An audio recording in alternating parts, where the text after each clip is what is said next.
অনধিকার চর্চা। এক রজক ছিল, প্রতিদিন রাত্রে বস্ত্রাদি ইস্ত্রি করে শয়ন করতে অধিক রাত্রি হয়ে যেত। ফলে সে শয্যা গ্রহণের সঙ্গে সঙ্গে গভীর নিদ্রায় আচ্ছন্ন হতো। একদিন তার গৃহে গভীর রাত্রে এক চোর প্রবেশ করল।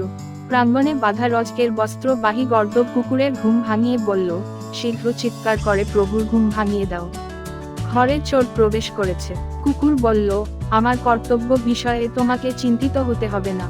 আমি দিবারাত্র তার বাড়ি পাহারা দেওয়ায় দীর্ঘকাল নিশ্চিন্ত থেকে সে আমার প্রয়োজনীয়তা ভুলে গিয়েছে, ফলে সে আমার খাদ্যের ব্যাপারে উদাসীন হয়ে পড়েছে।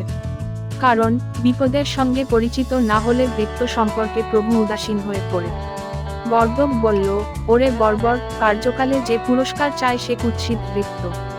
কুকুর বলল, কার্যকালে যে ভৃত্যের সঙ্গে সদয় ব্যবহার করে না সে কুৎসিত প্রভু। গর্দভ ক্রুদ্ধ হয়ে বলল, ওরে দুরাচার, বিপদের মুহূর্তে তুই দায়িত্ব পালনে অবহেলা করিস। ঠিক আছে, প্রভুর যাতে নিদ্রা ভঙ্গ হয় আমিই তার ব্যবস্থা করছি। এই বলে গর্দভ বিকট গলায় চিৎকার করতে লাগলো। অত্যন্ত পরিশ্রান্ত হয়ে শয়ন করবার পরে গর্দভের চিৎকারে নিদ্রাভঙ্গ হলো রজকের। সে ক্রোধান্বিত হয়ে বেরিয়ে এসে গর্দভকে প্রচণ্ড প্রহার করতে শুরু করে দিল।